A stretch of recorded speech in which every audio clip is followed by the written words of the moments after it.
Welcome to my YouTube channel TGS academy Manjhaul. जैसा कि हम आप लोगों को फिजिक्स पढ़ा रहे थे, फिजिक्स में यूनिट एंड डायमेंशन पढ़ा चुके हैं। यदि नहीं देखे हैं तो पिछले क्लास में जाके देख सकते हैं उस वीडियो को। और उसके बाद नेक्स्ट चैप्टर पे आते हैं। इस पे आधारित यानी यूनिट एंड डायमेंशन पर आधारित न्यूमेरिकल क्वेश्चन हम आपको नेक्स्ट क्लास में सॉल्व करवा देंगे। फिलहाल नेक्स्ट चैप्टर की ओर बढ़ते हैं, जो कि नेक्स्ट चैप्टर है आप लोगों का गति यानी कि मोशन। ठीक है, गति मोशन। इस चैप्टर को पढ़ने से पहले सबसे पहले ये जानना होगा कि विराम क्या होती है। सबसे पहला टॉपिक है आपका विराम यानी कि रेस्ट। कोई भी वस्तु विराम में है कैसे कह सकते हैं। ठीक है, जैसे कि देखा जाता है, जैसे कि यहाँ पे ये बोर्ड रखा हुआ है तो गति नहीं कर रहा है यानी मूवमेंट नहीं हो रहा है, तो ये क्या है, रेस्ट में है यानी विराम में है।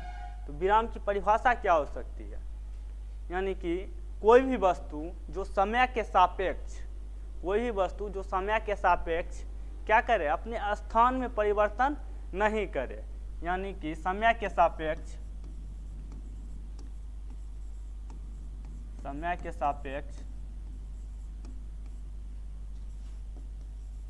स्थान में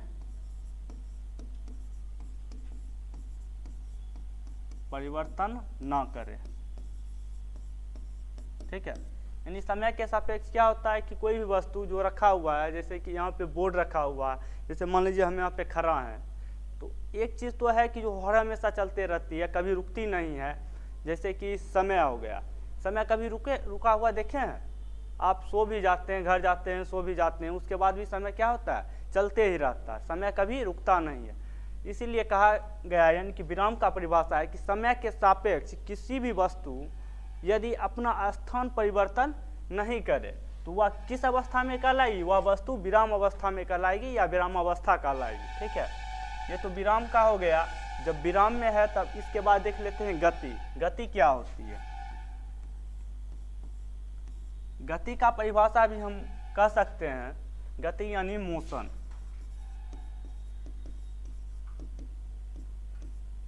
इसका भी परिभाषा हम कह सकते हैं, जो कोई भी वस्तु जो समय के सापेक्ष अपने स्थान में क्या करे, परिवर्तन करे।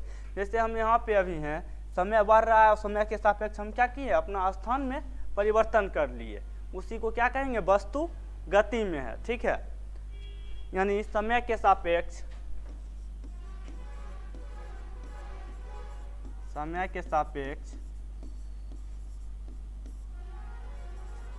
अपने स्थान में परिवर्तन करे। क्या करे, परिवर्तन करे। वस्तु किस में कहलाएगी, गति में कहलाएगी। ठीक है, एग्जाम्पल बहुत सारा हो सकता है इसका, जैसे कि चलता हुआ बस, दौड़ता हुआ आदमी, टहलता हुआ आदमी। ठीक, बहुत सारा एग्जाम्पल हो सकता है, जैसे चलता हुआ ट्रेन, उड़ता हुआ वायुयान, सब किसका उदाहरण है, यानी गति का ही उदाहरण है। ठीक है, नेक्स्ट आगे बढ़ते हैं। क्या हो गया, विराम हो गया, गति हो गया। इसके बाद सबसे पहला पॉइंट देखते हैं दूरी। क्या देखेंगे, दूरी। और दूसरा देखना है आपको विस्थापन, दूरी और विस्थापन। ठीक है, सबसे पहले दूरी देखते हैं, यानी डिस्टेंस क्या होती है। यानी दूरी तो सिंपल भाषा में कह देते हैं कि लंबाई को ही दूरी कहते हैं, लेकिन होती क्या है, दूरी कहेंगे किसी भी रास्ते, कोई भी पाथ हो, कोई भी रास्ता हो, उसकी जो लंबाई होगी वही क्या कहलाती है, दूरी कहलाती है। यानी समय के सापेक्ष किसी नियत रास्ते के द्वारा तय की गई लंबाई को ही क्या कहेंगे, दूरी कहेंगे। ठीक, यह कैसी राशि होती है, तो दूरी अदिश राशि होती है। इसका SI मात्रक मीटर होता है। SI मात्रक यूनिट क्या होता है, मीटर यानी m। ठीक,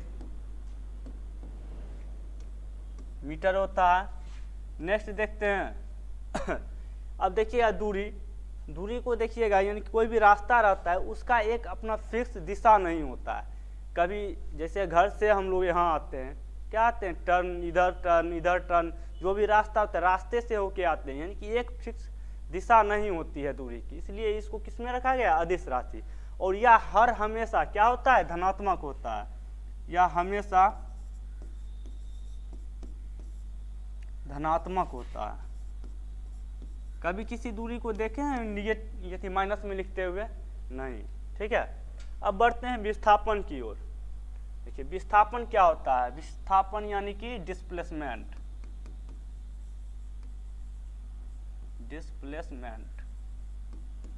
ठीक है, विस्थापन किसको कहेंगे, यानी किसी भी वस्तु के द्वारा, ठीक, उसकी प्रारंभिक स्थिति और अंतिम स्थिति के बीच की दूरी को क्या कहेंगे, विस्थापन कहेंगे। या फिर हम इसको ऐसे भी बोल सकते हैं कि किसी भी वस्तु के प्रारंभिक स्थिति और अंतिम स्थिति के बीच की लंबवत दूरी को ही क्या कहते हैं, डिस्प्लेसमेंट यानी कि विस्थापन कहते हैं। ठीक है, यह सदिश राशि होती है, यह सदिश राशि होती है। इसका एसआई मात्रक, एसआई मात्रक क्या होता है, मीटर ही होता है। इसका एसआई मात्रक मीटर होता है। ठीक, अब देखिएगा क्या विस्थापन शून्य हो सकता है। मान लीजिए विस्थापन किसको, मान लीजिए यहाँ पे खड़े हैं, यहाँ से चले यहाँ पे आ गए।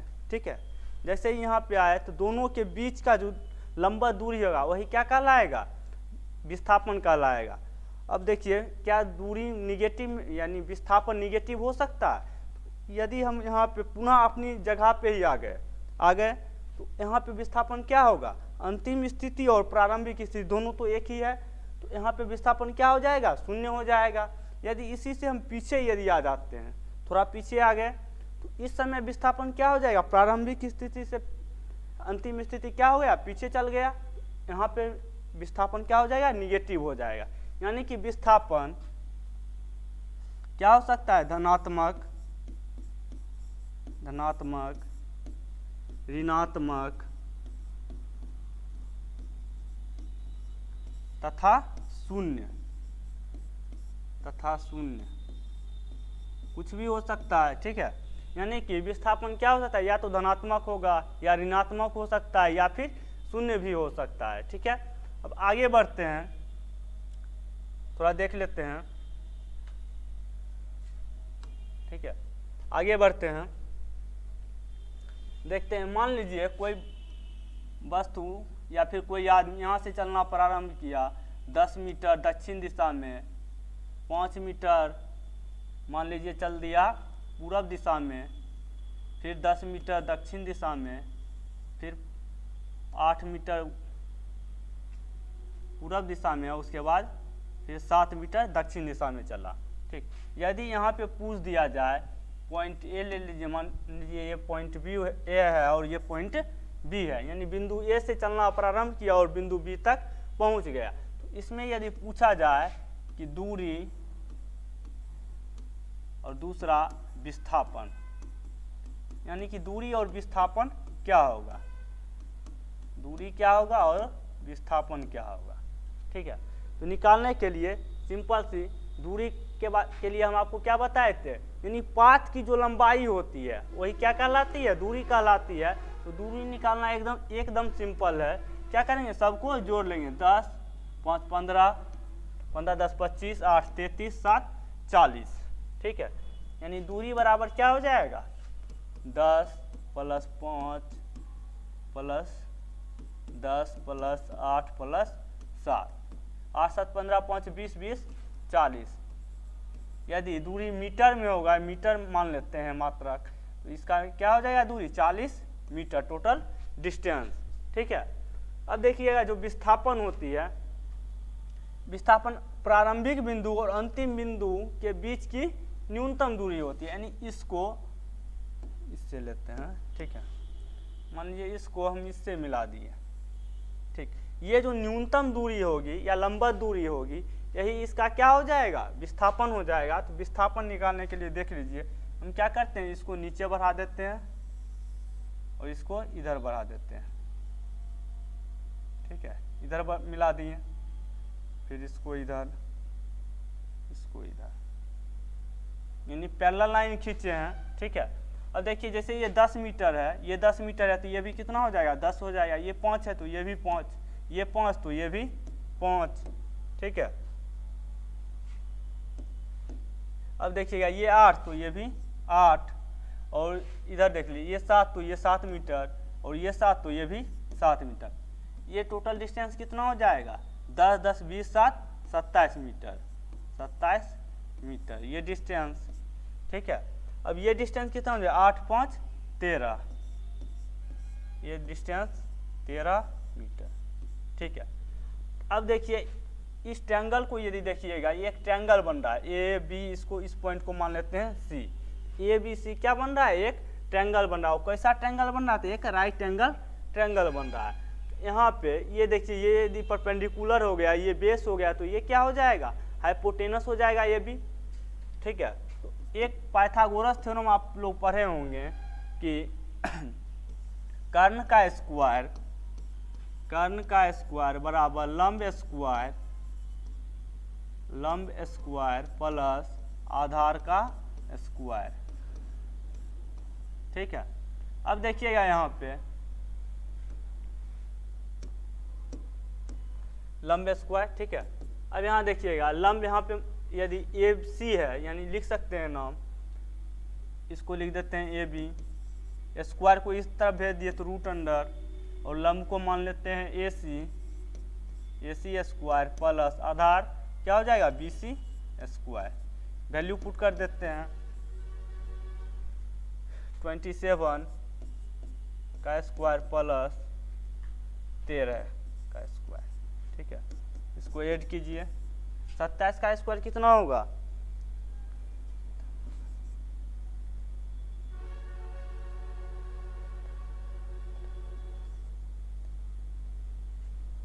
729, 27 का स्क्वायर 729 प्लस 13 का स्क्वायर 169।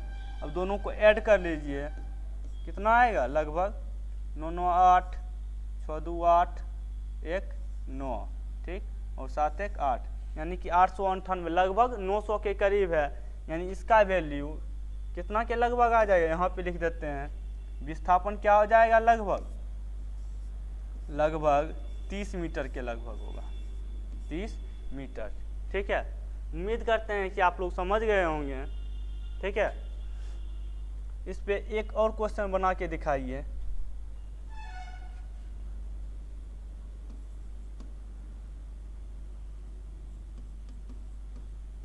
एक वृत्तीय पथ पर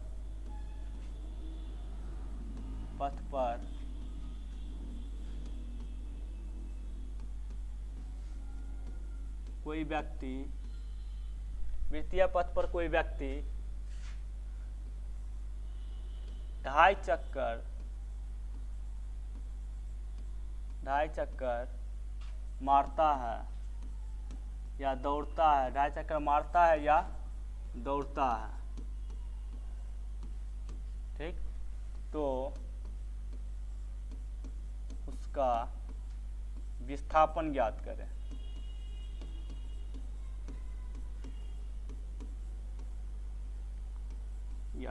चलिए इसको निकाल के बताइए। यदि वृत्तीय पथ की त्रिज्या कितना दिया हो, मान लीजिए 10 मीटर दिया हो, चलिए इसका निकाल के बताइए, 1 मिनट का समय है।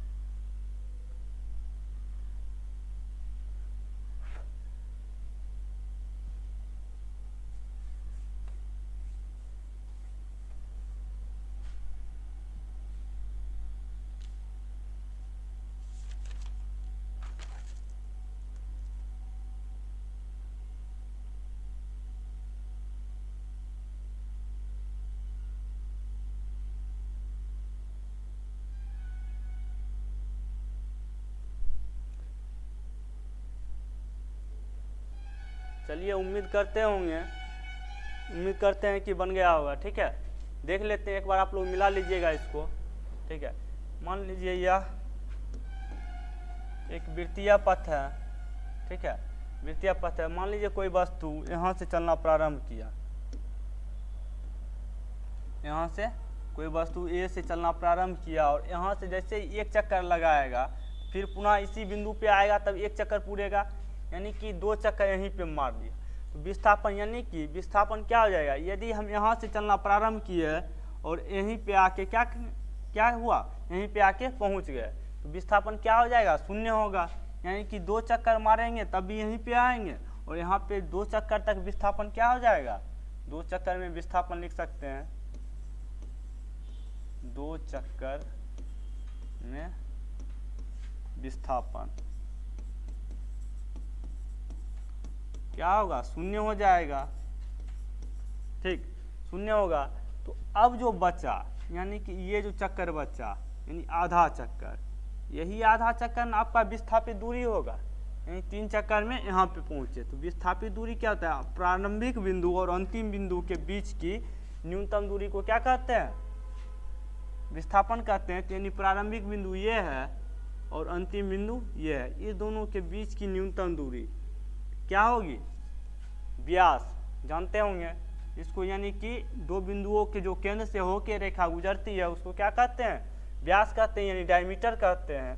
ठीक है, तो दोनों के बीच की न्यूनतम दूरी डायमीटर यानी कि व्यास होगी। विस्थापन क्या हो जाएगा, यहाँ पे विस्थापन बराबर क्या हो जाएगा, इसका व्यास यानी कि 2r, और 2 इंटू आर का वैल्यू कितना है 10 बराबर 20 मीटर है, तो मीटर। ठीक है, चलिए एक बार देख लीजिए इसको, फिर आगे बढ़ते हैं।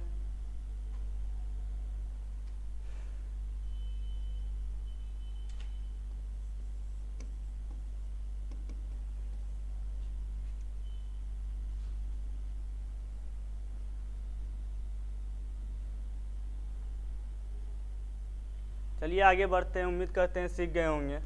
ठीक है, अब देख लेते हैं चाल। चाल क्या होती है, चाल यानी कि स्पीड। चाल क्या होती है, किसी भी वस्तु के द्वारा एकांक समय में तय की गई दूरी को क्या कहते हैं, चाल कहते हैं। तो चाल बराबर क्या हो जाएगा, दूरी बटा समय, दूरी बटा समय। ठीक है, इसी से पता चल रहा होगा कि चाल क्या होती है, एकांक समय में तय किए गए दूरी को क्या कहते हैं, चाल कहते हैं। कोई भी वस्तु किसी ना किसी चाल से या स्पीड से ही गति करके आगे पहुंचती है। ठीक है, अब देखिएगा इसका मात्रक क्या हो जाएगा, यहाँ से मात्रक क्या होगा, दूरी का मात्रक मीटर, यहाँ लिखते हैं।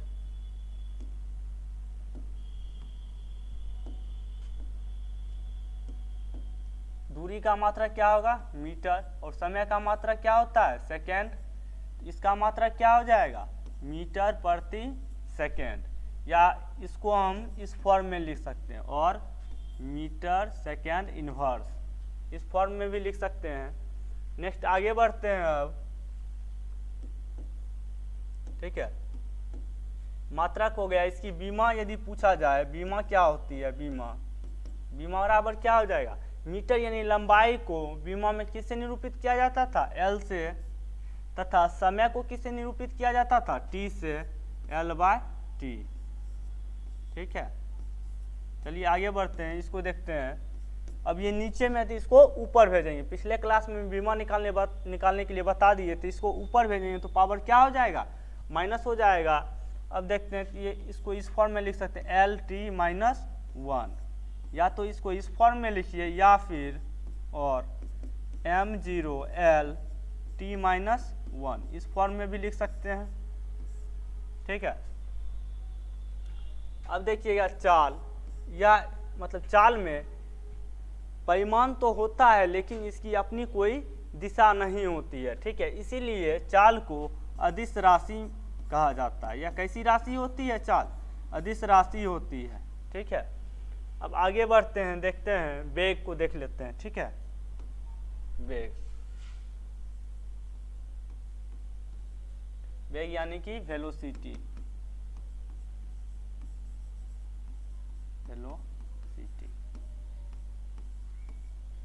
वेग किसको कहते हैं, यानी एकांक समय में, चाल क्या होती थी, एकांक समय में तय किए गए दूरी को क्या कहते हैं, चाल कहते हैं। ठीक, और वेग क्या होती है, एकांक समय में तय किए गए विस्थापित दूरी को यानी कि विस्थापन को क्या कहते हैं, तो वेग कहते हैं। तो वेग के यानी कि विस्थापन कैसी राशि है, सदिश राशि है, ठीक है। तो वेग भी कैसी राशि हो जाएगी, सदिश राशि होगी, ठीक है। यानी कि एकांक समय में तय किए गए विस्थापित दूरी को ही वेग कहते हैं।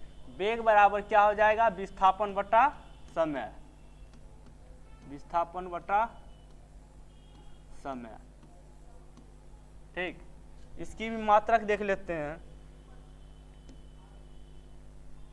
इसका भी मात्रक देख लेते हैं। इसका मात्रक क्या हो जाएगा, देखिए विस्थापन, विस्थापन भी तो एक लंबाई है और लंबाई का मात्रक क्या होता है, मीटर, और समय का मात्रक सेकेंड। तो इसको इस फॉर्म में भी लिख सकते हैं, मीटर प्रति सेकेंड या फिर मीटर सेकेंड इनवर्स। और इसकी बीमा क्या हो जाएगी,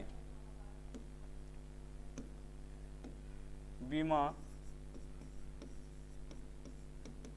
इसकी बीमा क्या होगी, मीटर यानी लंबाई को L से निरूपित किया जाता है और समय को T से निरूपित किया जाता है। इसको इस फॉर्म में लिख सकते हैं LT-1, ठीक है।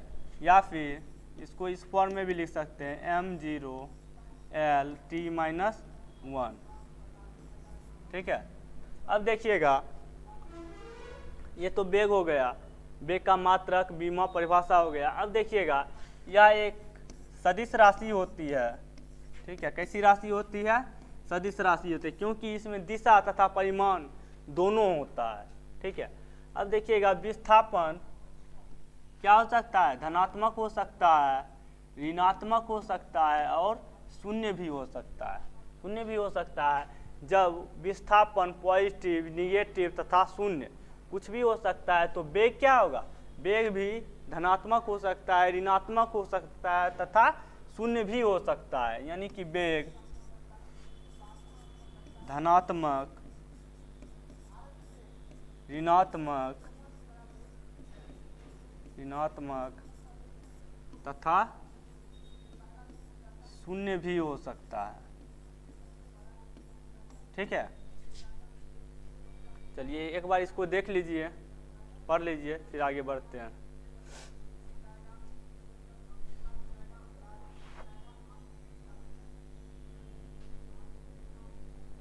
चलिए आगे बढ़ते हैं। अब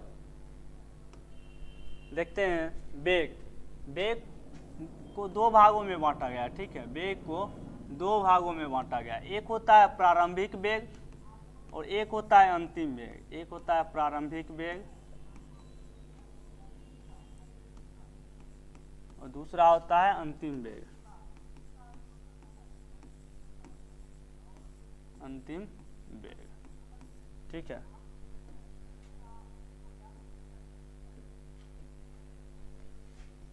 इनिशियल वेलोसिटी, इनिशियल वेलोसिटी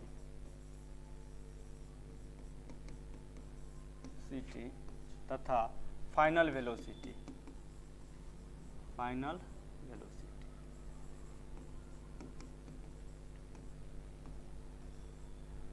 अब देखिए, प्रारंभिक वेग क्या होती है, कोई भी वस्तु विराम से जब चलना प्रारंभ करती है, यानी कि कोई भी वस्तु जब चलना प्रारंभ करते उस समय का वेग ही प्रारंभिक वेग कहलाता है। तथा अंतिम वेग जब वस्तु रुकने पर रहती है, यानी कि एक अपना क्या कहते हैं, एक अपना इक्वल स्पीड जब पकड़ लेती है और उसी स्पीड से चलते रहती है, उसके बाद रुकती नहीं है, तो वही उसका क्या हो जाता है, अंतिम वेग हो जाता है, ठीक है। इसको प्रारंभिक वेग को u से सूचित किया जाता है, इसको सूचित लिख देते हैं, सूचित या फिर निरूपित। इसको u से निरूपित किया जाता है तथा अंतिम वेग को v से निरूपित किया जाता है, अंतिम वेग को v से निरूपित किया जाता है, ठीक है। अब देखिएगा, यदि कोई भी वस्तु विराम से चलना प्रारंभ करे, कहाँ से, यानी कि विराम से रुका हुआ है वहां से चलना प्रारंभ करे, तब उसका प्रारंभिक वेग, जब वस्तु विराम से चलना प्रारंभ करे तब उसका प्रारंभिक वेग यानी कि u क्या हो जाएगा, u बराबर शून्य होगा। ठीक, यानी प्रारंभ में यानी कोई वस्तु रुकी ही रहती है तो उस समय उसका वेग क्या होता है, शून्य होता है। ठीक है, अब आगे बढ़ते हैं, देखते हैं अंतिम वेग। यानी कि जब वस्तु मान लीजिए कहीं से आ रहे हैं और जब हम अंतिम वेग किसको कहेंगे, जब हम रुक जाते हैं। यानी कि कोई वस्तु गति कर रही है और जब वह रुक जाती है, यानी कि रुक जाती है, रुकने पर उस समय उसका अंतिम वेग क्या हो जाएगा, रुकने पर। जब हम लोग रुक जाते हैं तो हम लोगों का कोई वेग होता है, नहीं होता है। यानी कि अंतिम वेग भी क्या हो जाएगा उस समय, शून्य हो जाएगा। रुकने पर अंतिम वेग यानी कि v बराबर क्या हो जाएगा, शून्य हो जाएगा। ठीक है,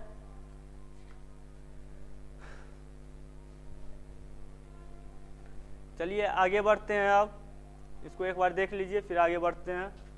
यानी प्रारंभिक वेग को u से सूचित किया जाता है। यदि वस्तु विराम से चलना प्रारंभ करे तो प्रारंभिक वेग शून्य होती है। अंतिम वेग को v से निरूपित किया जाता है। यदि वस्तु रुक जाए तो उस समय अंतिम वेग क्या होती है, शून्य हो जाती है। ठीक है, आगे बढ़ते हैं। अब देखते हैं, देख लेते हैं अब त्वरण।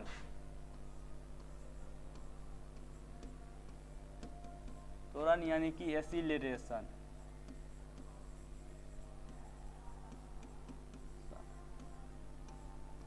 ठीक है, देखिएगा त्वरण क्या होती है। त्वरण को किताबी भाषा के अनुरूप कह सकते हैं, यानी कि वेग में परिवर्तन की दर को ही क्या कहते हैं, त्वरण कहते हैं। ठीक है, अब देखिएगा मान लीजिए हम चल रहे हैं, एकाएक स्पीड बढ़ा दिए, दौड़ने लगे। ठीक है, मान लीजिए हम चल रहे हैं और एकाएक स्पीड बढ़ा के दौड़ने लगे, तो इसमें क्या होता है, वेग में परिवर्तन हुआ। इसी परिवर्तन की दर को यानी कि समय के सापेक्ष क्या कहा जाता है, वेग में परिवर्तन को त्वरण कहा जाता है। जैसे मान लीजिए बाइक ही चलाते हैं या फिर साइकिल चलाते हैं तो कभी क्या होते हैं, स्लो हो जाते हैं, कहीं कहीं स्पीड बढ़ाना पड़ता है तो स्पीड बढ़ाते हैं, ज़्यादा पावर लगाते हैं। ठीक, ज़्यादा फोर्स लगाते हैं तो पावर क्या लगाने से क्या होता है कि स्पीड बढ़ता है। या फिर बाइक चलाते हैं तो एक्सीलरेटर ज़्यादा देते हैं तो स्पीड क्या होता है, बढ़ता है या घटता है। दोनों ही किसका उदाहरण है, दोनों ही एक्सीलरेशन यानी कि त्वरण का उदाहरण है। इसको हम क्या कह सकते हैं, त्वरण को क्या कहा जाता है कि वेग में परिवर्तन की दर को ही त्वरण कहा जाता है। तो त्वरण बराबर क्या लिख सकते हैं, वेग में परिवर्तन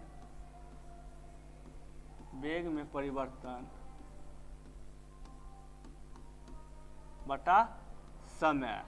जहां भी दर आए उसका मतलब समझ लीजिए कि समय का जिक्र हो रहा है। ठीक है, यानी कि त्वरण बराबर क्या हो जाएगा, वेग में परिवर्तन बटा समय।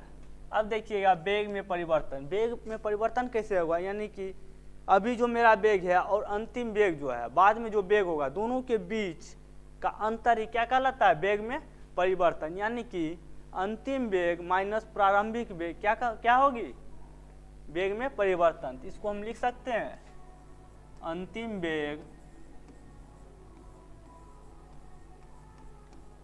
माइनस प्रारंभिक वेग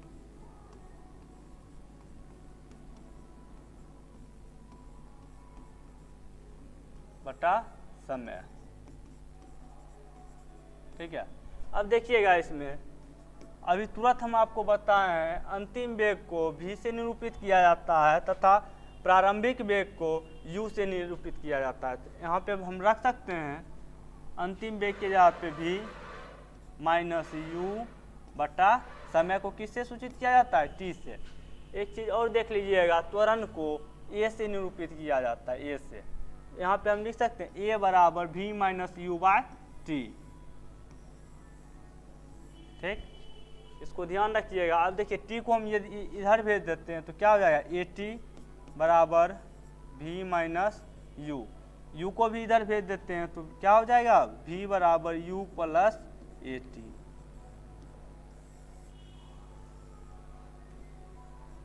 ठीक, अब देख लीजिए, इसको समझ गए, उम्मीद करते हैं इसको समझ गए होंगे आप लोग। अब आगे बढ़ते हैं, कुछ देख लेते हैं। त्वरण को a से निरूपित किया जाता है तथा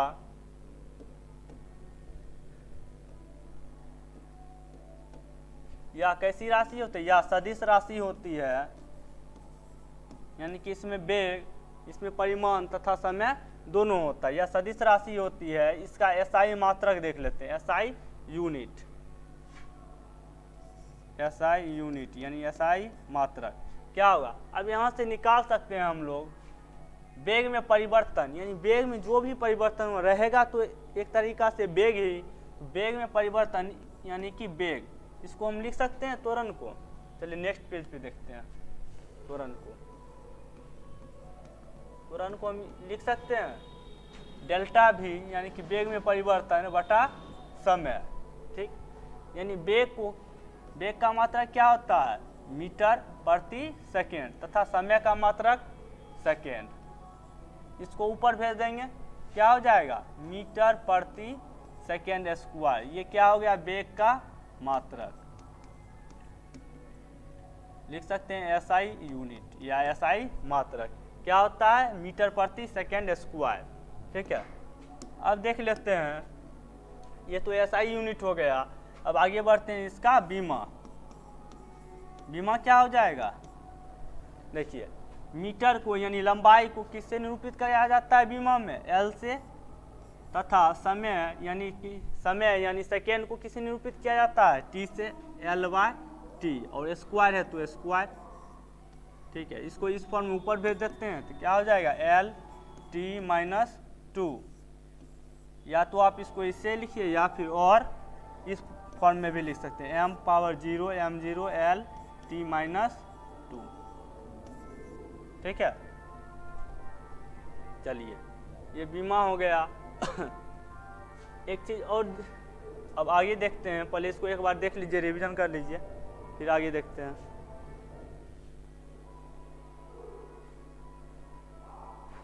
चलिए आगे बढ़ते हैं, अब देख लेते हैं, ये तो हो गया त्वरण हो गया। अब देख लेते हैं मंदन।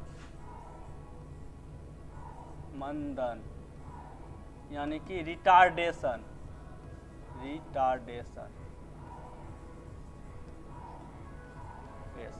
ठीक है। देखिए रिटार्डेशन क्या होता है, यह भी एक प्रकार का त्वरण ही है। क्या है, एक प्रकार से त्वरण ही है। यानी कि जैसे हम लोग रुकते हैं तो क्या मारते हैं, यदि बाइकर में ब्रेक लेते हैं तो क्या होता है, रुकते हैं, और रुकने के कारण उसमें क्या होता है, निगेटिव यानी कि निगेटिव फोर्स लग रहा होता है उसमें, जो चक्का या फिर कह सकते हैं चक्का जो होता है आगे बढ़ रहा होता है, और यदि ब्रेक लगाने पे उसको निगेटिव फोर्स लगाया जाता है, ठीक है, जिसके कारण वस्तु क्या होती है, रुक जाती है। यानी कि मंदन को हम कह सकते हैं ऋणात्मक त्वरण को ही, यानी कि ऋणात्मक त्वरण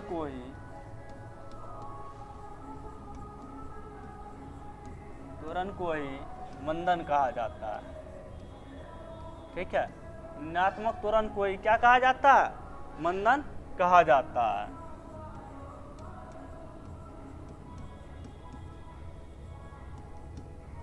ठीक, बस आज के लिए इतना ही रहने देते हैं। इस पे आधारित क्वेश्चन को नेक्स्ट डे हम सॉल्व करवा देंगे, ठीक है।